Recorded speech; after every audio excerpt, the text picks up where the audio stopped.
சஹாபாக்கள் தானும் தங்களுடைய பிள்ளைகளையும் இந்த மார்க்கத்துல உறுதியானவர்களாக பயணிக்க செய்தது. இந்த உத்வேகம் நம்மகிட்ட இருந்தா வருங்கால சந்ததிக்கு தௌஹீதை கொண்டு போய் சேர்த்தரலாம். நாம கவலைப்பட தேவையில்ல.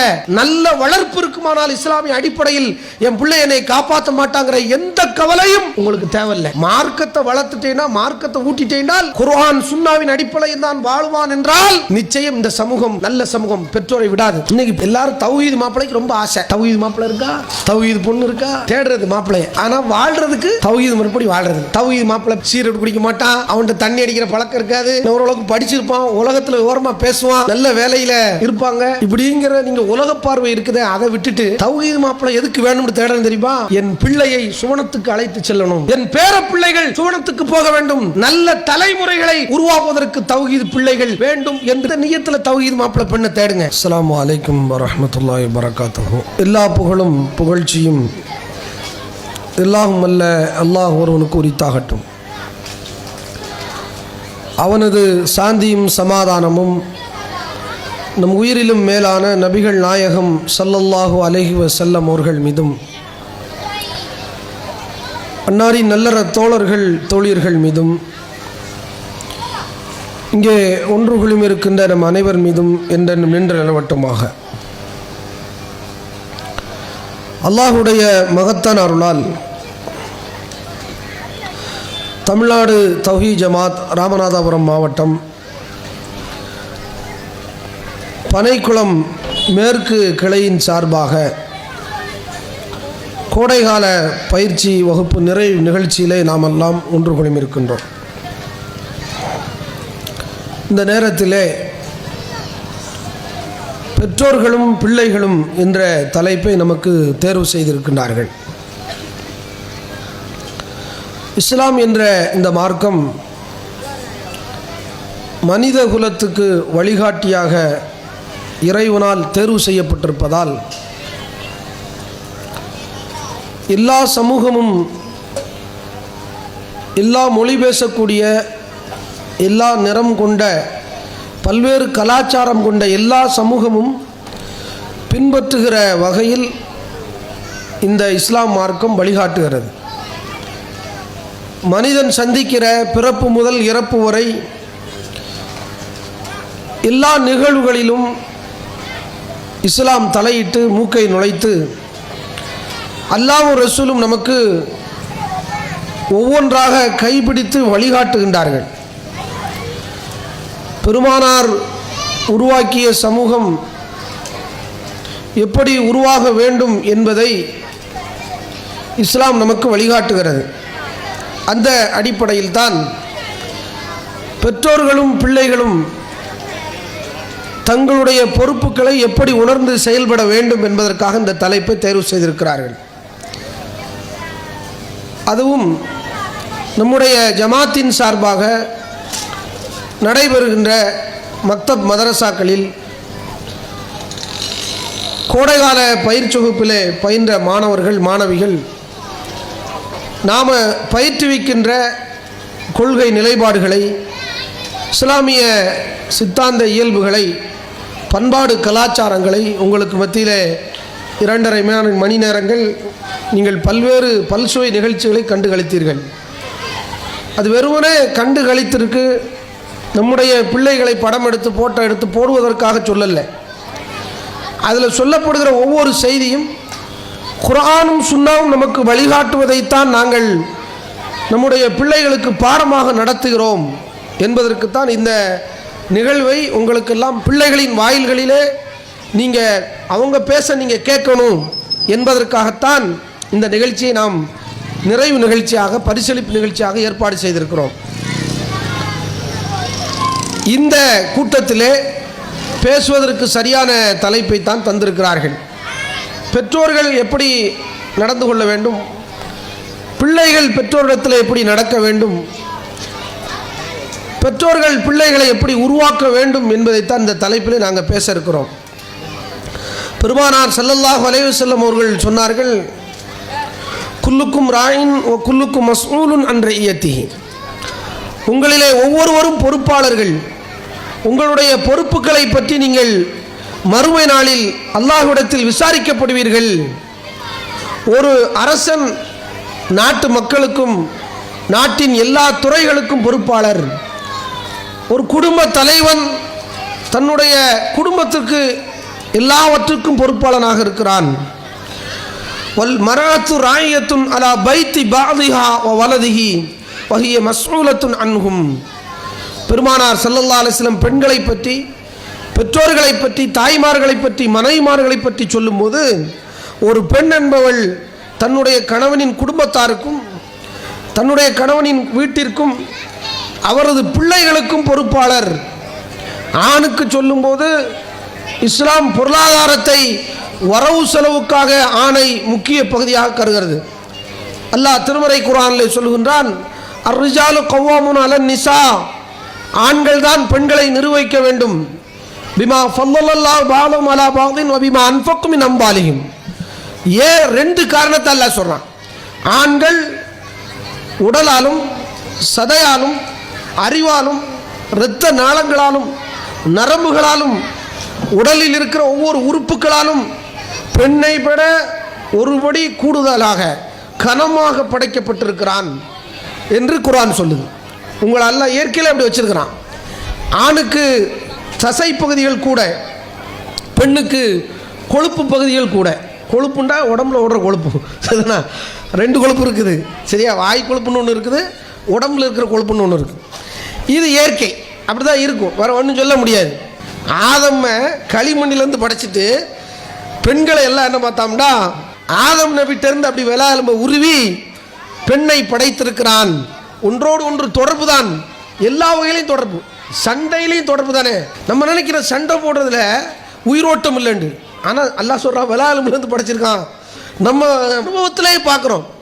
எத்தனையோ கணவன் மனைவிகள் சண்டை போடுறதுல கூட ஒரு குறிப்பிட்ட வயசுக்கு அப்புறம் அது கூட ஒரு அன்பு தான். அதனால குடும்பத்தை விட்டு பிரிய முடியாது, சண்டை போடுவாங்க, சேர்ந்துருவாங்க. கணவன் மனைவிக்குள்ள என்ன சண்டை இருந்தாலும் இரவு படுக்க போகின்ற பொழுது அவர்கள் ஒத்துசைவாகி விடுவார்கள். ஆனால் அதை விட சிறந்த குடும்பம் இந்த உலகத்தில் இல்லை என்று இன்றைக்கு ஆய்வாளர்கள் சொல்றாங்க. அருமை சகோதரிகளே, இதை அல்லாஹ்வுடைய தூதர் சொல்றாங்க. கணவனுடைய குடும்பத்தாருக்கும் பிள்ளைகளுக்கும் கணவனுடைய மன அமைதிக்கும் எல்லாவற்றுக்கும் பெண்ணு தான் பொறுப்பானவள். ஆம்பளை போய் உழைக்க போயிடுவான். ஒன்று உடல் ரீதியாக வித்தியாசம், பெண் ஏற்கனவே இப்படித்தான் படைக்கப்பட்டிருக்கிறாள், ஏதாவது பேசிக்கிட்டே இருப்பா. ஆண் என்பவன் வரவு செலவை பார்க்கிறவன், அதனால அங்கே போயிடுவான், வெளிநாட்டுக்கு போயிடுவான். நம்மளுடைய பிள்ளைகளுக்காக, நம்ம வீடு கட்டுறதுக்காக வேண்டி, நம்முடைய சொகுசான வாழ்க்கைக்காக, நம்முடைய சந்ததி நன்றாக இருக்க வேண்டும் என்பதற்காக நம்முடைய குடும்ப தலைவர்கள் வீட்டை பாதுகாப்பதற்காக, பொருளாதார ரீதியாக உயர்த்துவதற்காக சென்று விடுவார்கள். அப்போ நமக்கு தான் அந்த பொறுப்பு. சில தாய்மார்கள் கேட்கின்றார்கள், சில பெண்மணிகள் கேட்கின்றார்கள், எங்கள் கணவரை தான் நாங்கள் பார்க்க கடமை இருக்குது, கணவனுடைய தாயாரையும் கணவனுடன் பிறந்த சகோதர சகோதரிகளையும் பார்ப்பதற்கு எங்களுக்கு கடமையா என்று கேட்கின்றார்கள். அது தப்பான வாதம். இந்த வாதத்தை நீங்கள் வைப்பீர்களானால் நாளைக்கு இதே நிலை உங்களுடைய பிள்ளைகளின் வாய்களிலே வரும். தயவு செய்து நீங்க அப்படி பேசுறாதீங்க. நீங்க எப்படி வாழ்கிறீர்களோ, என்ன வளர்ப்பு நீங்கள் செய்கிறீர்களோ, அதுதான் உங்களுக்கு ரிப்பீட்டா வரும். நீங்க உங்க வீட்டுக்காரர்கிட்ட உங்க பிள்ளைகளுக்கு முன்னாடி சண்டை போட்டு, அல்லது நீங்க நடக்காம தனி குடுத்தன வந்து, தனி குடுத்தன ஒன்றும் தவறில்ல, கூட்டு குடும்பத்தில் தான் இருக்கணும் இஸ்லாம் சொல்லல. நீங்கள் கணவர் சார்ந்தவர்களை கவனிப்பது கடமை இல்லை என்று இன்றைக்கு பல பெண்கள் முடிவெடுத்திருக்கிறீர்கள். இந்த செய்தியின் பிரகாரம் பார்த்தால் கணவர் உழைக்க போயிட்டாரு, பொருளாதாரத்துக்காக வேண்டி போயிருக்கிறாரு. கணவன் ஊர்ல இருந்தா அவர் தாயை பார்ப்பாரு, கழுவாரு, சீராட்டுவாரு, பாராட்டுவாரு, மாத்திரை கொடுப்பாரு, கொஞ்சுவாரு, குலவுவாரு, சண்டை போடுவாரு, உரிமை எடுப்பார். அதெல்லாம் இப்ப மருமகளாகி நாம தான் செய்யணும். பெண்மணிகள் தான், மனைவியாகிய நீங்கள் தான் செய்ய வேண்டும். எனக்கு என்ன கடமையா என்று கேட்கிறீர்களே, இந்த ஹதீஸ் சொல்லுது கடமைன்னு சொல்லு. தன் கணவனுடைய குடும்பத்தார்களுக்கும் கணவன் மூலம் பெற்றெடுத்த பிள்ளைகளுக்கும் பெண்மணிகள் பொறுப்பாளர்கள். கணவன் எதையெல்லாம் செய்வாரோ அதெல்லாம் செய்யணும். அன்னை ஆயிஷா ரலியல்லாஹு அன்ஹா அவர்கள் வந்து கேட்கின்றார்கள், யா ரசூலல்லாஹ், ஒரு ஆண் சுவனம் செல்வதற்கு யாரிடத்திலே அழகிய முறை உறவாட வேண்டும்? பெருமானார் ஸல்லல்லாஹு அலைஹி வஸல்லம் சொல்றாங்க, உம்முஹு, அவனுடைய தாயாரிடத்தில் தான். உடனே ஆயிஷாவை திரும்ப கேட்கின்றார்கள், யா ரசூலல்லாஹ், ஒரு பெண் சுவனம் செல்வதற்கு யாரிடத்தில் அழகிய முறையில் உறவாட வேண்டும், யாருக்கு பணிவிடைகள் செய்ய வேண்டும் என்று கேட்கிற பொழுது ஜௌஜுகா என்று பெருமானார் ஸல்லல்லாஹு அலைஹி வஸல்லம், அவருடைய துணையிடத்தில் தான் கணவரிடத்தில் தான் என்று பெருமானார் ஸல்லல்லாஹு அலைஹி வஸல்லம் சொன்னாங்க. அப்ப இன்னொரு இடத்துல ரசூலா சொல்றாங்க, ஒரு அம்மா ரசூலாவை பார்க்க வர்றாங்க. அவங்க வந்து ரசூலாட்ட விசாரிக்கிறாங்க ஒரு செய்தியை. அப்ப நபிகள் நாயகம் அந்த அம்மாட்ட விசாரிக்கிறாங்க, எப்படிமா இருக்கிற? நல்லா இருக்கிறேன். உன் கணவர் எப்படி இருக்கிறார்? நல்லா இருக்கிறாரு. உன் கணவரிடத்தில் நீ எப்படி நடந்து கொள்கிறாய்? அவர் சொல்றாங்க, என்னால் முடிந்த அளவுக்கு நான் அட்ஜஸ்ட் பண்ணி போறேன், விட்டு கொடுத்து போகிறேன் யார சொல்லலாம். இப்படி சொன்ன ரசூலா சொல்றாங்க, இன்னமா ஜன்னத்துக்கி வ நாருக்கி, உன்னுடைய சுவனமும் உன்னுடைய நரகமும் உன்னுடைய கணவர் தான். ஒரு ஆணுக்கு சொர்க்கம், ஒரு ஆணுடைய நரகம் தாய் தந்தையரை எப்படி பார்க்கிறான் என்பதை வைத்து. அந்த ஆண் தன் தாய் தந்தையருக்காகவும் மனைவி மக்களுக்காகவும் பொருள் தேடுவதற்கு சென்று விட்டால் அந்த பொறுப்பை நிறைவேற்றுகிற கடமை ஒவ்வொரு பெண்ணுக்கு இல்லையா? ஒவ்வொரு மனைவிக்கு இல்லையா? எனக்கு என்ன கடமையான்னு நீங்க கேட்டீங்கன்னா சிந்திக்க கடமைப்பட்டிருக்கோம். தன்னுடைய கணவனுடைய வீட்டாருக்கும் கணவன் மூலமாக பெற்றெடுத்த பிள்ளைகளுக்கும் முதல் பொறுப்பாளி மனைவிதான், தாய் தான் என்று பெருமானார் ஸல்லல்லாஹு அலைஹி சொல்றாங்க. இதுக்கு தகுதியானவர்களா நம்ம இருக்கோமா? ஜாபிர் ரலியல்லாஹு அன்ஹு அவர்கள் திருமணம் முடிக்கிறாங்க. ஒரு போர்க்களத்தில் போயிட்டு வர்றாங்க. போயிட்டு வரும்போது ரசூலா எல்லாம் முடிஞ்சு கேட்குறாங்க, என்ன நிலை, வீட்டெல்லாம் விசாரிக்கிறாங்க. இன்னொரு இடத்துல ரசூலா கவனிக்கிறாங்க. மஞ்சள் கரையோடு வர்றாரு. என்னப்பா கல்யாணம் முடிச்ச மாதிரி தெரியுதே, புது மாப்பிள்ளை கலை தெரியுதே என்று ரசூலா கேட்குறாங்க. ஆமாம் யார் ரசூலா, கல்யாணம் முடிச்சாச்சு. யாரை கல்யாணம் முடிச்சிய? கன்னி பெண்ணையா விதவை பெண்ணையான்னு கேட்குறாங்க. இல்லை விதவை பெண்ணை தான் கல்யாணம் முடித்தேன். ஏன் கன்னி பெண்ணை கல்யாணம் முடிச்சிருக்கலாமன்னு ரசூலா சொல்லி, கன்னி பெண்ணை கல்யாணம் முடிச்ச ஒரு மாப்பிள்ளை பொண்ணு எப்படி இருப்பாங்க, சந்தோஷமா இருக்கலாமே என்கிற பாணியில் ரசூலா கேட்குறாங்க. அப்போ ஜாபிர் ரலியல்லாஹு அன்ஹு சொல்கிறாங்க, என்னுடைய தந்தை அவருக்கு பிள்ளைகள், பெண் பிள்ளைகள் 10 7 8 9 பெண் பிள்ளைகள்.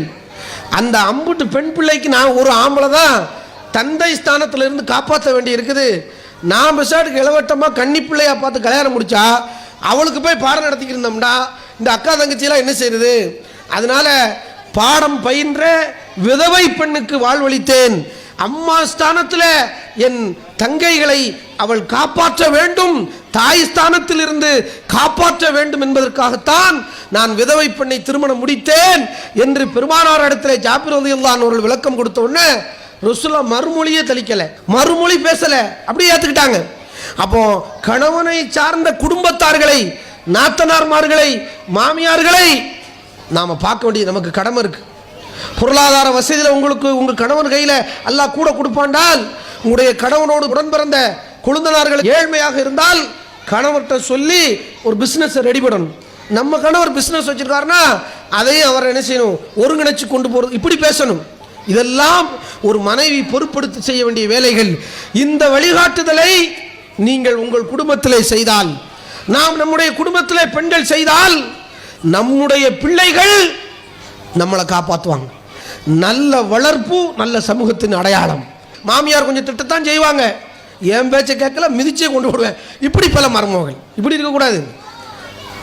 அதாவது நமக்கு வந்து தீங்கு செய்தவருக்கும் நான் நன்மை செய்ய வேண்டும். இஸ்லாம் சொல் இதுஃபா பில்லதி ஹஸன், நீங்கள் தீமை செல்பவருக்கும் நன்மையால் உணரச் செய்யுங்கள். வெக்கப்பட வைக்கணும் அந்த மாமியாரை.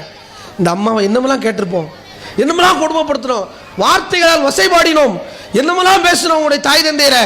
ஆனாலும் அத்தனையும் சகித்து கொண்டு என் மகனை திருமணம் முடித்ததற்காக எனக்கு பழி வாங்காம திரும்ப நன்மையை செய்கிறாள் என்றால் அவள் அப்படியே மனம் குளிர்ந்துருவா.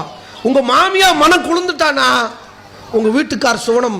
உங்க வீட்டுக்கார் சுவனம் என்றால் நீங்களும் அவர் கரம் பிடித்து சுவனத்திற்குள் நுழையலாம். எந்த தடைகளும் அங்கே இருக்காது இன்ஷா அல்லாஹ். குர்ஆன் சொல்லுது அப்படி, இந்த ஹதீஸ் அப்படி பேசுது. நீங்க நான் கடமையா அப்படி இப்படி விட்டேன்றால் இந்த சமூகம் கட்டமைமை உடையும், குடும்ப பாரம்பரியம் சீரழியும். இன்றைக்குள்ள சமூகம் அப்படி ஆகிப்போச்சு.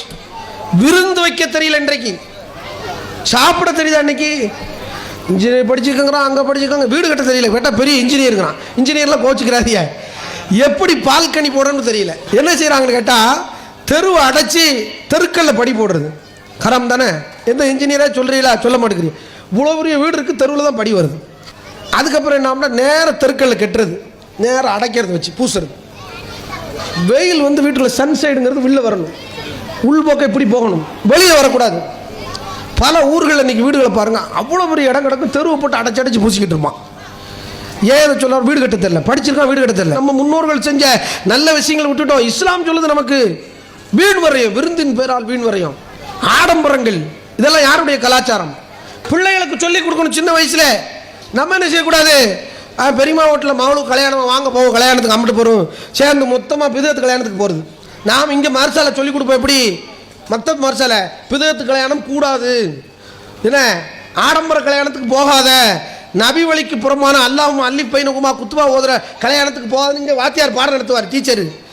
அங்கே அவர் கிடக்கார் வாத்தியார், அவருக்கு என்ன தெரியும்? வாமா தாண்டி எல்லா கல்யாணத்துக்கும் கூட்டு போகிறது. விளங்குமா? நம்ம ஒன்று சொல்ல, அவங்க ஒன்று சொல்ல, அந்த பிள்ளை இப்படியே ஆசுலேஷனான மைண்ட்லேயே வளரும், முடிவெடுக்கவே தெரியாது. நம்ம குரான் இங்கே ஹராம் ஹலால்னு போதிச்சுக்கிட்டு இருப்போம். பாடம் அவங்க வாத்தியார் எடுக்கிறார். அதெல்லாம் 1 மணி நேரம் காலையில் சாயந்தரம் 1 மணி நேரம் 2 மணி நேரத்துக்கு தௌஹீத் ஜமாத்துக்குள்ளே போனையா அதோட ஹலால் ஹராம் முடிச்சிடணும். வீட்டுக்குள்ளே வந்தால் காலை தரிச்சு போடுவேன் வா அப்படின்னு சொல்லி இந்த உம்மாமார்கள் எல்லா கல்யாண வீட்லையும் சாப்பிட கூட்டு போகிறது. இப்போ என்ன நடக்கும்? இந்த புள்ள ஆமாம் பாத்தியா வரும், சரியா தப்பா? உம்மா வந்து கூட்டு போகுத, இப்போ தப்பா சரியா? வாத்தியார் தப்புங்கிறார், ஆமீன் கூடுறது, உம்மா சரிங்கிறது. இப்படியே மைண்ட் அப்படியே அலமஞ்சு இப்படி புள்ள வளருவானா? எந்த முடிவும் எடுக்காத சோம்பிகளாக இந்த பிள்ளைகள் உருவாகுது. இன்னைக்கு சொல்றாங்க மிகப்பெரிய மன அழுத்தத்துக்கு உள்ளாகுது. காரணம் பெற்றோர்கள் வளர்க்க தெரியல. அல்லாவின் இறை கட்டளைப்படி நபி வழிப்படி பிள்ளைகளை வளர்க்க தெரியல. இந்த சமூகம் மாறி கிடக்குது. அதுக்கு தான் இந்த மக்தப் மதரசாக்கள், அதுக்கு தான் இந்த ஆலிமா மதரசாக்கள், அதுக்கு தான் இந்த கோடைகால பயிற்சி வகுப்புகள். நாங்கள் சொல்லி கொடுக்கறத நீங்களும் படிங்க. ஏன் தெரியுமா? நாங்கள் ஒன்று சொல்லி கொடுத்துக்கணும், நீங்கள் ஒன்று சொல்லி கொடுத்துக்கிட்டு இருக்கீங்க. டெய்லி காலையில் சாயந்தரம் நாங்கள் பென்சில் ஊசி போடுறீங்க, நீங்கள் என்ன சரி அம்மை நோயை உள்ளே கொடுத்துக்கிட்டே இருக்கிறீங்க. வேலை செய்யுமா அது? நாங்கள் மருந்தை கொடுக்குறோம், நீங்கள் நோயை உள்ளே விட்டுக்கிட்டே இருக்கிறீங்க.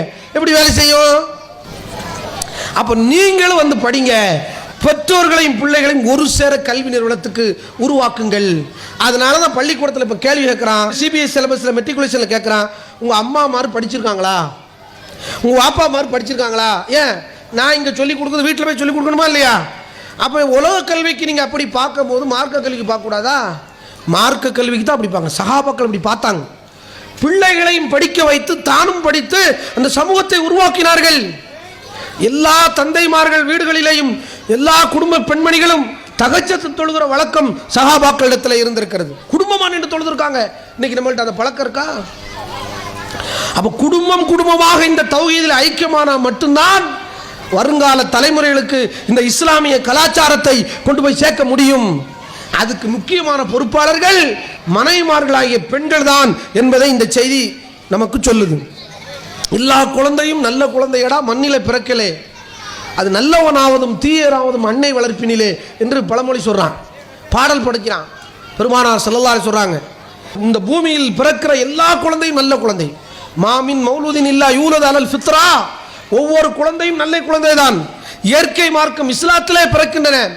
இன்ன அபவாஹு யுஹவ்விதானிஹி அவ் யுனஸ்ஸிரானிஹி அவ் யுமஜ்ஜிசானிஹி, அவர்களுடைய பெற்றோர்கள் தான் யூதர்களாகவும் கிறிஸ்தவர்களாகவும் நெருப்புவனைகளாகவும் இணை வைப்பாளர்களாகவும் இறை மறுப்பாளர்களாகவும் உருவாக்கி விடுகின்றார்கள். பெற்றோர்கள் தான் காரணம் என்று பெருமானார் ஸல்லல்லாஹு அலைஹி சொல்றாங்க. அருமை தாய்மார்களே, சகோதரிகளை, கண்ணியமிக்கவர்களே, நாம தான் முதல் டீச்சர்ஸ். நம்முடைய பிள்ளைகளுக்கு முதல் ஆசிரியர்கள், முதல் ரோல் மாடல், முதல் முன்மாதிரி ஒவ்வொரு தாயும் தந்தையர்கள் தான். அதில் குறிப்பாக பெற்றோர்கள்ல தாய்மார்கள் தான், அம்மாக்கள் தான் முதல் முன்மாதிரியாக இருக்கின்றார்கள் என்பதை இந்த செய்தி நமக்கு சொல்லுது. இன்னைக்கு நமக்கு நிலவரம் என்ன? நம்ம வீட்டில் நடக்கிற பொறுப்பு விடுங்க, பிள்ளைகளை வளர்க்கறது ஒன்று, வீட்டு பொறுப்புகளை இன்னைக்கு செய்யறதில்லை பல தாய்மார்கள். ஒரே சீரியல். நாங்கள் சின்ன பிள்ளையில, நாங்கள் 5ஆம் கிளாஸ் 8ஆம் கிளாஸ் 10ஆம் கிளாஸ் படிக்கும் போது சித்தி அப்படின்னு ஒரு நாடகம் ஓடிச்சு. நம்மளும் போய் தெரியாமல் பார்த்துக்கிட்டு இருந்தோங்க. தௌஹீதெல்லாம் கிடையாது. அப்போ சித்தி நாடகம் வந்து ஆம்பளை பொம்பளை அப்படி போய் பார்ப்போம். அந்த சித்தின்னு சவுண்ட் வந்தோன்னா நம்மளும் என்ன செய்வோம், வாங்க போய் என்ன செய்வோம், வீட்டுக்கு மத்தியில் உட்காந்துருவோம். எல்லாரும் கூட்டம் போட்டுக்கிட்டு கிடப்போம். அந்த நாடகத்துக்கு தான் பீக்கில் இருந்ததா இன்னைக்கு வந்து பெரிய எழுதி தள்ளிட்டாங்க அப்படி போகிறோம். இன்னைக்கு நான் இப்போ நாடகம் பார்க்கல, ஆனால் இப்போ தற்போது செய்தியை சொல்லணுங்கிறதுக்காண்டி கூகுளில் தட்டி பார்த்தேன். கூகுளில் தட்டி பார்த்தா என்னென்ன, ஏன்னா பழைய செய்தியாக இருக்கக்கூடாதுல. 20 வருஷத்துக்கு முன்னாடி செய்தி ஆலிம்சா பேசிட்டு போகிறான், இந்த ஆளுக்கு குறிப்பே எடுக்க தெரியல. என்னென்ன கூகுளில் தட்டி பார்த்தா இப்போ என்னென்ன நாடகம் ஓடுதுங்க பாருங்க. எதிர்நீச்சல். எதுக்குமா எதிர்நீச்சல்? நீங்கள் கடலில் போய் குளிக்க போகிறீங்களா, ஆற்றுல எதுவும் குளிக்க போகிறீங்களா? நாடகத்துக்கு பேர் எதிர்நீச்சல். என்ன எதிர்நீச்சல்? மாமியா திட்டினா எப்படி திட்டணும், நாத்தனாரை எப்படி சோழி முடிக்கலாம் அப்படிங்கிறதுக்கு எதிர்நீச்சல். எதிர்நீச்சல் நாடகம். அப்புறம் பொன்னின்னு ஒரு நாடகம் ஓடுது. சிங்கப்பெண்ணே, பேர்லாம் ரொம்ப சூப்பராக வச்சுருக்காங்க. சிங்கப்பெண்ணே, இந்த சிங்கப்பெண்ணே நாடகம் நான் உள்ளுக்குள்ளே கதைக்குள்ளே போனோம்னா சிக்கல். சிங்கப்பெண்ணே கதை என்னம்னா அரை மணி நேரம் ஓடிடும். ஒன்னொன்னே அப்டேட் பண்ணுறதுக்காண்டி எடுத்த கூகுளில் அவங்க சாட்டுக்கு எழுதி தள்ளியிருக்கான ஒரு நாடகத்தை. அம்புட்டு நல்ல செய்தியா? சித்திரம் பேசுதடி, சிறகடிக்க ஆசை, ரோஜா, சன் டிவி வழங்கும் பராசக்தி. சன் டிவி வழங்கும் பராசக்தியா? இம்புட்டு நாடகம் ஓடுது. இதில் நல்லது என்னதை காட்டுறா? நாடகத்தில் ஏப்ரல் 5 அவள் 5 மாத கர்ப்பிணி. அடுத்த வருஷம் 27 ஏப்ரல் 5 3 நாளும் ஆச்சு. அவள் 10 மாதம் தாண்டி ஆச்சு, 15 மாதம் ஆச்சு. என்னடா நாடகம் நடத்தி கொஞ்சமாக லாஜிக்காக இருக்கா? நம்மளை எவ்வளோ முட்டாளாக்கி வச்சுருக்கான் பாருங்க. கில்லி படம் ஒருத்தன் பார்த்துட்டு கொலை பண்ணுறான். எப்படி கொலை பண்ணுறான்? கொலை பண்ணி 7 வயசு பிள்ளைய, சென்னையில் நடந்த சம்பவம், நம்ம தமிழ்நாட்டில் கொலை செய்து, கழுத்தை இறுக்கி கொலை செய்து குளத்தினுடைய புதற்குள்ளே, முள் செடி புதற்குள்ளே போட்டான். மோப்பநாய் பாத்திரக்கூடாது, சுமல் வந்துடக்கூடாதுன்னு சொல்லி பினாயில் அதெல்லாம் தெளிச்சுட்டு, பினாயிலெல்லாம் கண்டுபிடிச்சிடும் மோப்பமாய். மிளகாத்தூள் இருக்குல்ல, மிளகாத்தூளை 10 கிலோ 20 கிலோ வாங்கி பணத்தை சுற்றி எல்லா பக்கம் போட்டுட்டு அப்படி வர்ற வழியெல்லாம் என்ன செஞ்சுருக்கான், தூவி விட்டுருக்கான். 2 கிலோமீட்டருக்கு எல்லா பக்கம் தேடுதல் தனிப்படையெல்லாம் போட்டு கடைசியில் பிடிக்கிறாங்க. செய்தியை பிடிச்சா ஆளை பிடிச்சிட்டாங்க. என்னென்று அவனை உட்காந்து விசாரிச்சா, நம்ம கில்லி படத்தில் இப்படி காட்டுறான், கொலை செஞ்சு மிளகா பொடியை தூவணும், கண்டுபிடிக்க முடியாது. இப்படி சொல்லி கொடுத்தா கொலகார கூட்டம் உருவாமல் என்ன செய்யும்? என்னென்னு தெரியுதா? படத்தை பார்த்து, சீரியலை பார்த்து குடும்பத்தை எப்படி சீரழிக்கணும் என்கிற எல்லா விஷயமும் இன்றைக்கு சமூகத்துக்குள்ள சிறு பிராயத்தில் உள்ள நுழைக்கப்படுகிறது. ஆடல் பாடல் ஆபாச காட்சிகளை குடும்பமாக உட்கார்ந்து பேசிக்கிட்டு இருக்கிறோம். நம்ம வீட்டில் அப்படி ஒரு புள்ள இந்த பாட்டை நான் செயல்படுத்த போகிறேன் என்று செயல்படுத்தினா சமுதாயம் ஒத்துக்குருமா? எவ்வளோ பெரிய கேவலம், இழிவை சுமக்க வேண்டும், எவ்வளோ பெரிய அவமரியாதை, மானத்துக்கு எவ்வளோ பெரிய இழுக்கு ஏற்படும். சிந்திச்சு பார்த்தோமா? பேசுனா எப்போ என் புள்ள என்னமா பாட்டு படிக்கான், என் புள்ள வாயை பார்த்தியா, உதட்ட பார்த்தியா, மூக்க பார்த்தியா, முழிய பார்த்தியா, யாருக்கு உமா மாறு பாட்டு படித்தா குர்ஆன் வசனத்தை சொல்லி எப்படி வரமாட்டுக்க வாயில. அப்போ இப்படி பார்க்குறோம். இன்னும் பாருங்கள், பொறுப்பில்லாத பெற்றோர்களை பாருங்கள். நம்ம எல்லாம் தமிழ்நாட்டில் நடந்த செய்தியை மட்டும்தான் எடுத்திருக்கேன். சென்னையில் நடந்த சம்பவம், பிள்ளையை வந்து மார்க்கம் சுண்ணத்து கல்யாணம் பண்ணி போட்டிருக்காங்க. சுண்ணத்து பண்ணிவிட்டு கத்தனா பண்ணிவிட்டு பிள்ளை வந்து ஆவடி பக்கத்தில் நடந்த சம்பவம் இது. சென்னை ஆவடி பக்கத்தில் பிள்ளையெல்லாம் வச்சுருக்காங்க. இந்த அம்மா சீரியல் பார்த்துக்கிட்டு இருக்கு. ஒரு 11:30 மணி 12 மணி இருக்கும். ரொம்ப முக்கியமான நாடகம் போய்கிட்டு இருக்கு. வீட்டுக்காரர் 2:30 மணிக்கு 3 மணிக்கு சாப்பிட வருவார். பிள்ளை வந்து அரை தூக்கத்தில் கிடக்கான். பூனையோ எலியான்னு தெரியல, கத்னாவுக்கு மேலே சுற்றி இருக்கிற அந்த துணியை உருவிட்டு போயிடுச்சு. என்னடான்னு காணோம், கடிச்சு வச்சிருக்கு பூனை. புள்ள துடிக்கும், அழுது பார்த்தா பூனையும் காணோம், உன்னையும் காணோம், துணியையும் காணோம். என்னடான்னு பார்த்தா அழுத சத்தம் கூட தெரியாமல் இந்த அம்மா நாடகத்தை முடிச்சுட்டு தான் வந்திருக்கு. ரத்தமாக கிடக்கு. பிள்ளைய குதறி வச்சிருக்கு பூனை. அல்லாஹ் தந்த அருள் இல்லையா? அல்லாஹ் மறுமையில் கேட்க மாட்டானா, உனக்கு பிள்ளையை செல்வத்தை தந்தேனே, எதற்காக நீ இப்படி கவனிக்காமல் இருந்தாய்? அல்லாஹ் கேட்கிறான். உங்களுடைய செல்வங்களும் உங்களுடைய பிள்ளைகளும் ஃபித்னா, உங்களுக்கு சோதனை. இன்னொரு இடத்துல அருள், எதெல்லாம் அருளோ அதெல்லாம் சோதனை. பிள்ளை பெற்றா மட்டும் போதுமா? அல்லாஹ் கேட்பான, நாளைக்கு எப்படி வளர்த்தண்டு என்ன பதில் சொல்வாய்? ஒரு பிள்ளை இப்படி இருந்துக்கிட்டே இருந்திருக்காங்க. 4 வயசு பையன் இப்படி மேலே ஏறி போய் பாத்ரூமில் வாளிக்குள்ளே தண்ணி பிடிச்சி வச்சுருக்குறாங்க. இப்போ டப்பு, பெரிய டப்பு, துவைக்கிற துணி வாளி. புள்ள அது உள்ளே விழுந்துருச்சு. பிள்ளைய காண முங்கி செத்து போச்சு பிள்ளை. இந்த அம்மா பிசாடு வேடாம் பார்த்துக்கிட்டு இருக்காங்க. அங்கே எல்லா பக்கம் தேடியாச்சு. பக்கத்து வீடு, மேலே மொட்டை மாடி, எல்லா பக்கம் தேடுறாங்க.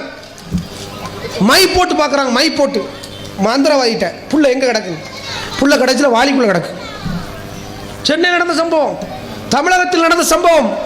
ஒரு பையன், ஒரு 8 வயசு பையன் மேலே ஏறி மொட்டை மாடியில் போய் டேங்குக்குள்ளே போய் விழுந்திருக்கிறான்.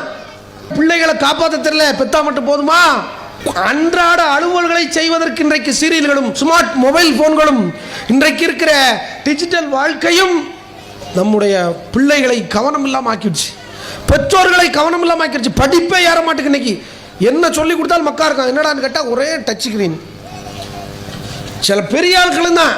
சில ஆட்கள் பாருங்க, வெளிநாட்டில் உள்ள நம்ம நிறைய கேள்விப்படுறோம். தகவலை நேரம் சொன்னாங்க. இப்படி தூங்கிக்கிட்டு இருக்கும்போதே ஃபேஸ்புக்கில் இப்படி போட்டு அவன் கை தூக்கத்தில் இப்படி இப்படியே செஞ்சுக்கிட்டு இருக்கான். யாரு? வாப்பாக்காரன். அங்கே துபாயில், சிங்கப்பூரில் நடந்துக்கிட்டு, மலேசியாவில் இருந்துக்கிட்டு, கோயத்தில் இருந்துக்கிட்டு. என்ன பொறுப்பு இருக்கு? வாழ்க்கை எப்படி போயிடுச்சு? நம்ம பிள்ளைகளை எப்படி பார்க்கணும்? துவா தெரியல, சஜிதா தெரியல, சஜிதா சவுண்டா என்ன தெரியல, தொழுவும் போது குறுக்க போகக்கூடாதுன்னு தெரியல, நிற்கணும் முடிக்கிற சட்டம் தெரியல. அப்போ நாம் நம்முடைய பிள்ளைகளுக்கு மார்க்கத்தை போதிப்பதற்கு பெற்றோர்கள் கவனம் செலுத்த வேண்டும். பெற்றோர்களுக்கு தெரியலையா? பாடத்தை நீங்கள் படியுங்கள், ஒவ்வொரு தந்தைமாரும் படியுங்கள், தாய்மாரும் படியுங்கள், பிள்ளைகளை காப்பாற்றுங்க. ஏன்? மார்க்க அறிவில்லாத சமூகமாக மாறிவிட்டு கொண்டே இருக்கிறது இன்னைக்கு. இந்த பக்கம் நபித்தோழர்களுடைய நிலையை பாருங்க. அவங்கெல்லாம் இஸ்லாத்தை இன்னைக்கு நமக்கு சொல்லலண்டா, பனைகுளத்துக்கு இஸ்லாம் கிடைச்சிருக்குமா? கேரளாவுக்கு இஸ்லாம் கிடைச்சிருக்குமா? தமிழ்நாட்டுக்கு இஸ்லாம் கிடைச்சிருக்குமா? ராமநாதபுரத்துக்கு இஸ்லாம் கிடைச்சிருக்குமா? பெருமானாருடைய தோழர்களை பாருங்க, ஆசுரா நோன்பு வைக்க கற்றுக் கொடுக்குறாங்க. ஆசுரா நோன்பு தான் முதல்ல ஃபர்லு நோன்பு. எப்போ ரமலான் நோன்பு கடமை ஆயிடுச்சோ அப்போ தான் ஆசுரா நோன்பு சுன்னத்தாயிருச்சு. விரும்பினா வைங்கன்ட்டாங்க ரசூல்லா. ஆரம்பத்தில் ஆசுரா நோன்பு தான் கடமை.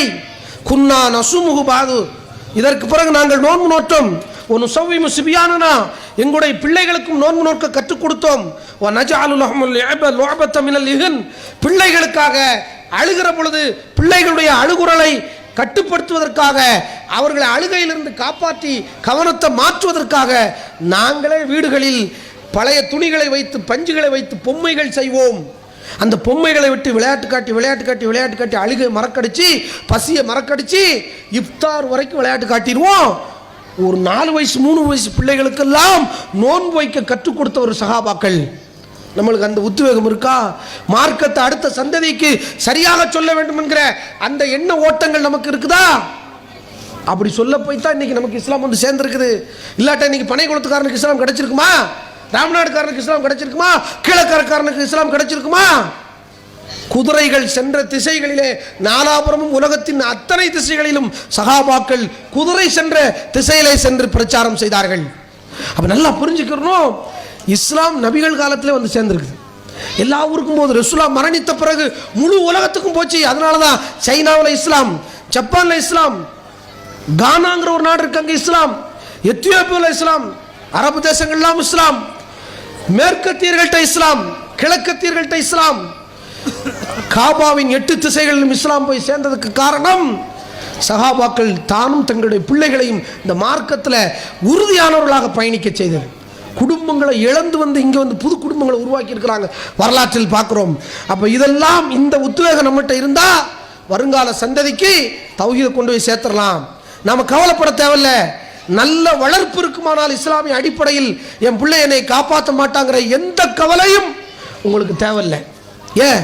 மார்க்கத்தை வளர்த்துட்டேன்னா, மார்க்கத்தை ஊட்டிட்டேன்டால், மார்க்கத்தை தாண்டி என் மகன் சிந்திக்க மாட்டான்னு ஒரு பிள்ளையை உருவாக்கிட்டேன்டா, குர்ஆன் சுன்னாவின் அடிப்படையில் தான் வாழ்வான் என்றால் நிச்சயம் இந்த சமூகம் நல்ல சமூகம், பெற்றோரை விடாது. இன்னைக்கு எல்லாரும் தௌஹீது மாப்பிள்ளைக்கு ரொம்ப ஆசை. தௌஹீது மாப்பிள்ளை இருக்கா, தௌஹீது பொண்ணு இருக்கா, தேடுறது மாப்பிள்ளைய. ஆனால் வாழ்கிறதுக்கு தௌஹீது மறுபடி வாழ்கிறது. ஏன்? தௌஹீது மாப்பிள்ளை சீரட் குடிக்க மாட்டான், அவன்கிட்ட தண்ணி அடிக்கிற பழக்கம் இருக்காது, ஓரளவுக்கு படிச்சிருப்பான், உலகத்தில் விவரமாக பேசுவான், நல்ல வேலையில் இருப்பாங்க. இப்படிங்கிற நீங்கள் உலக பார்வை இருக்குதே, அதை விட்டுட்டு தௌஹீது மாப்பிள்ளை எதுக்கு வேணும்னு தேடணும் தெரியுமா? என் பிள்ளையை சுவனத்துக்கு அழைத்து செல்லணும், என் பேர பிள்ளைகள் சுவனத்துக்கு போக வேண்டும், நல்ல தலைமுறைகளை உருவாக்குவதற்கு தௌஹீது பிள்ளைகள் வேண்டும் என்று நீங்கள் விரும்பினால் இந்த நியத்தில் தௌஹீது மாப்பிள்ளை பெண்ணை தேடுங்க. பல பேர் இன்னைக்கு மதரசால படிக்க வைக்கிறது எதுக்கு தெரியுமா? ஆலிமாக்கள் 1 வருஷம் படித்து ஆலிமா ஆயிடணும், உடனே ஒரு நல்ல மாப்பிள்ளையை கட்டி கொடுத்துடலாம். அது தப்பு கிடையாது, ஹராம்னு சொல்லலை, அதுவும் நன்மை தான், தீமை கிடையாது. நம்ம நினைக்கிற தீமை இல்லை, அதை விட உயர்ந்த எண்ணம் வைங்க. இந்த சமூகத்துக்கு நல்ல பிள்ளைகளை உருவாக்குவதற்கு நான் தௌஹீதில் வளர்ப்பேன், என் பிள்ளையை தௌஹீதில் பெண்ணெடுப்பேன், தௌஹீதில் மாப்பிளை பார்ப்பேன், இந்த சமூகம் பனைக்குளம் முழுவதும் இணை வைப்பிலிருந்து விடுபட வேண்டும் என்கிற எண்ணத்தில் நீங்கள் உருவாக்குவீர்களானால் எண்ணி 20 ஆண்டுகளில் இன்ஷா அல்லாஹ் பனைக்குளத்தில் முழு முஸ்லிம்களும் தௌஹீதாக இருப்பார்கள், இணை வைப்பே இருக்காது இன்ஷா அல்லாஹ். அதுதான் நம்முடைய இலக்கு. நம்முடைய இலக்கு என்ன? அதுக்கு தான் இந்த மார்சாக்கள், அதுக்கு தான் இந்த ஆலிமாக்கள், அதுக்கு தான் இந்த மக்தப் மார்சாக்கள். இந்த பிள்ளைகள் எல்லாம் இன்னும் 20 ஆண்டுகள் இதில் பயணிப்பார்களானால் இந்த ஊருடைய முத்தவல்லிகள், ஜமாத்தின் தலைவர்கள், பல நிறுவனங்களுக்கு தலைவர்கள், இவர்கள் பல குடும்பத்தின் தலைவர்கள், அத்தனை பள்ளிவாசல்கள் இவங்க தான் நாங்களாக இருக்க போகிறோம், கடைசி இங்கே உள்ள ஆட்களாக இருக்க போகிறோம். எல்லாருக்கும் மௌத்து இருக்க, இப்போ மௌத்துக்கு முன்னாடி நாம் நல்ல சமுதாயத்தை உருவாக்கணும். அதுக்கு தான் நாம் பாடுபடணும். அதுக்கு தான் பெற்றோர்களை சொல்கிறோம், பிள்ளைகளை நல்ல பிள்ளைகளாக உருவாக்கிருங்க, நமக்கு அது கடமை. லுக்மான் அலைஹிஸ்ஸலாமை பற்றி அல்லாஹ் சொல்கிறான். முதல் செய்தி, தாய் தந்தையர் சொல்ல வேண்டிய செய்தி, பிள்ளைகளுக்கு இணை வைக்காது என்று சொல்லிக் கொடுங்க. எந்த வகையில் இணை வச்சிடாத, தர்காவுக்கு போயிடாத, தாயத்து போட்டுறாத, பில்லி சுனியத்தை நம்பிராத, பேய் பிசாசை நம்பிராத, இணை வைப்பின் எந்த சாயலும் நம்மிடத்தில் இருக்கக்கூடாது என்று பிள்ளைகளுக்கு போதிக்க வேண்டியது முதல் கடமை. அல்லாஹ் சூரத்து லுக்மான் 31வது அத்தியாயத்தில் 13 துவங்குகிறான். 31, 13, 3:1, 1:3 மறக்கக்கூடாதுங்கிறதுக்காண்டி கூட அந்த நம்பரை மனப்பாடம் பண்ணிக்கலாம். இது கால லுக்மானு லிப்னிஹி வஹுவ யஅதுஹு. லுக்மான் அலைஹிஸ்ஸலாம் தன் பிள்ளைக்கு மகனுக்கு உபதேசம் செய்கிறார். ஆம்பளை பிள்ளைக்கு சொல்லிக் கொடுங்க செய்தியை, முதல்ல எல்லா பிள்ளைக்கும் சொல்லிக் கொடுங்க. இங்க தன் மகனுக்கு சொல்கின்றார், யா புனை, அருமை மகனே, லா துஷ்ரிக் பில்லாஹ், அல்லாஹ்வுக்கு நீ எதையும் இணை கற்பிக்காதே, இன்ன ஷிர்க லதுல்முன் அதீம், இணை கற்பிப்பது மகத்தான பெரும்பாவம், அநியாயமாகும். எப்படி எப்படி அநியாயம்னு சொல்லி கொடுத்து, பிள்ளை கொஞ்சம் இரிட்டேட்டா இருக்கிறா, எரிச்சல் படைனா, கொஞ்சம் எரிச்சல் தன்மையோட இருக்கிறான்டா, அவனை டைவர்ட் பண்ணுங்க. பிசிக்கலா மூவ்மெண்ட் கொடுங்க, வீட்டை விட்டு வெளியே வாங்க, வேற டைவர்ட் பண்ணுங்க, வேற செய்திக்கு போங்க. இப்போ மேத்தமெட்டிக் பிடிக்கலையா, சயின்ஸ் பாடத்துக்கு உடனே போகாதீங்க. வா நம்ம சேர்ந்து ஒரு கேசரி தயாரிப்போம், வா நம்ம வெளியே போய் ஒரு ஜூஸ் குடிச்சிட்டு வரோம், வா நம்ம 2 பேரும் வாக்கிங் பண்ணுவோம். அம்மாவோட வாக்கிங் போகக்கூடாதா? கூட்டு போங்க. பிள்ளைய வந்து ஃபிசிக்கலாக மாற்றுங்க, மென்டலியிலேருந்து ஃபிசிக்கலுக்கு ட்ரீட்மெண்ட் பண்ணுங்க. ஃபிசிக்கலாக பிரச்சனை இருக்கா, மென்டலியாக ட்ரீட் பண்ணுங்க. இன்னைக்கு பேரண்டிங் சிஸ்டத்தில் ரொம்ப முக்கியமாக சொல்கிற, ஒவ்வொரு தாய்க்கும் பிசிக்காலஜிக்கல் என்ன சைக்காலஜிக்கல் என்ன தெரியணும். பிள்ளையினுடைய உடல் பாசையை அறிய வேண்டும், பிள்ளையுடைய மன திடத்தை புரிய வேண்டும், பிள்ளைகளுக்கு வலிமையை கொடுக்க வேண்டும். கொடுத்து பாருங்கள், உங்களுடைய பிள்ளை ஐன்ஸ்டீனா மாறுவான். தாய்மையின் வலிமை அவ்வளவு உயரியது. உலகத்தில் எல்லாவற்றையும் வீழ்த்துகிற ஆற்றல், வலிமை, மன வலிமை தாய்க்கு தான் இருக்கு. புள்ள செத்ததா சொல்லி கொடுத்துட்டார் டாக்டர், நர்ஸ். புள்ள செத்து போச்சு, ஒரு புள்ள பிழைச்சிச்சு, ஒரு புள்ள செத்து போச்சுன்னு. அந்த அம்மாவுடைய உள்ளம் சொல்லுது, சாவலை, என் பிள்ளைக்கு உயிர் ரூ இருக்குது. அது அகமியம், இறைவன் ரப்புல் ஆலமீன் யாருக்கு கொடுக்குறான்னு அவங்களுக்கு எல்லாரும் கிடைக்காது. பிள்ளையை மார்பில் வச்சு தட்டி தட்டி தட்டி எடுக்கிறான், இறைவனிடத்தில் இறைஞ்சுகிறாள், ரூஹ் வருகிறது. 4 நிமிடம் கழித்து ரூஹ் வருது.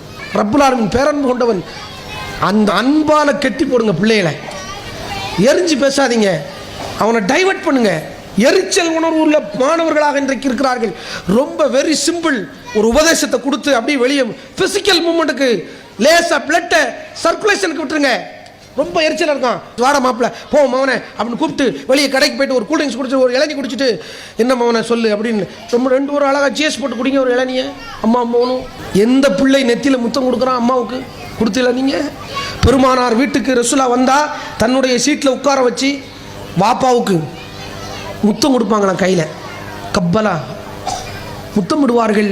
எந்த தந்தை அப்படியே தான் வீட்டுக்கு வரும்போது தன்னுடைய பெட்டில் உட்கார வச்சு மகளை ராணி மாதிரி கையை பிடிச்சி உட்கார வச்சு பிறங்கையில் முத்தம் கொடுப்பார்கள் பெருமானார் ஸல்லல்லாஹு அலைஹி வஸல்லம் அவர்கள். சின்ன பிள்ளையில இருக்குன்னா முத்தம் கொடுத்து அதுக்கப்புறம் அட்டி தான், தொப்பு தொப்புன்னு உழுது அட்டி. நீங்கள் 50 வயசு பிள்ளையாக இருந்தாலும், நீங்கள் 80 வயசு தாயாக இருந்தாலும் உங்களுக்கு பிள்ளை தான். அவன் உங்களுடைய நெத்தியிலே முத்தமிடலாம், கன்னத்தில் முத்தமிடுக்கலாம், கை கொடுக்கலாம், சலாம் சொல்லலாம். தாய்க்கும் பிள்ளைக்கு என்ன உறவு மார்க்கம் சொல்லலையா? அரபிக்காரன்ட்டு அந்த பழக்கம் இருக்கு. அரபி மார்க்கமா இஸ்லாம்? நமக்கு மனித குலத்துக்குள்ள மார்க்கம். ஏன் ஒரு முத்தத்தில் உங்களுடைய பிள்ளையின் அந்த எண்ண ஓட்டங்களை, அலைகளை நேர்மறையாக பாசிட்டிவா மாத்திரலாமா? ஏன் உங்களால தெரியல? கட்டி அணைப்பது ஹராமா? தாய்க்கும் பிள்ளைக்கும் அழகா ஒரு முத்தம் கொடுக்கலாமா? ஒரு முஆனக்கா செய்யலாமா? பிள்ளைகள்கிட்ட உட்காந்து பேசலாமே, கையை தொட்டு பேசலாமே. இவ்வளவு எத்தனை வழிகாட்டுதலை சின்னதா சொல்ல வேண்டும் நான் நினைச்சேன். பிள்ளைகளுக்கும் தாய்க்கும் பிள்ளை இருக்கிற உறவு இருக்க, பெரிய உறவு, அதுக்குள்ள வலிமை இருக்குத இந்த உலகத்தில். அதை மிஞ்சுவதற்கு 3 தான் ரசூலா சொன்னாங்க. ஒன்று சுமந்தீங்க, ஹம்லத் வயிற்றுல சுமந்தீங்க 10 மாசம், பிறகு மரணத்தை எல்லை வரைக்கும் சென்று விலாதத்து பிள்ளை பெற்றீர்கள், பிறகு 2 ஆண்டு காலம் உங்கள் இரத்தத்தை சாராக பிழிந்து பால் கொடுத்தீர்கள், ஃபிசாலத். இந்த 3க்காகத்தான் நீங்கள் தியாகம் செய்திருக்கிறீர்கள். அதனால 3 இடம் உங்களுக்கு, 4வது இடம் தான் தந்தைக்கு. நீங்க தான் அந்த பிள்ளையினுடைய நாடி நரம்பெல்லாம் உங்களுடைய ரத்தம் தான் ஓடுது. அந்த டிசைன் உங்களை மாதிரி தான் இருக்கணும். ஏன் உங்களை மீறி போகுது? அருமை தாய்மார்களே, இப்படி ஏராளமான செய்திகள் இருக்கு. தாயின் வலிமையை அறிந்து நம்முடைய பிள்ளைகளை மிகச்சரியாக வழிகாட்டுவோம். பிள்ளைகளை இந்த உலக கல்வியோடும் மார்க்க கல்வியோடும் பின்னி பிணைவோம். அதற்காக நாம் பெரும்பாடுபடுவோம். மார்க்க அறிவு ஒன்றுதான் பிள்ளைகளை வழிநடத்துவதற்கு போதுமானதாக இருக்கும். மார்க்க அறிவே இறுதி இலக்கு. மார்க்க அறிவு இருந்தால் அத்தனை அறிவும் தானாக வரும். இந்த திருமறை குர்ஆன் வழியில் நின்று நபி மொழியில் பயின்று பிள்ளைகளை வழிகாட்டுவோம். வாஹிர் தவானா அல்ஹம்துலில்லாஹி ரப்பில் ஆலமீன். அஸ்ஸலாமு அலைக்கும் வரஹ்மத்துல்லாஹ்.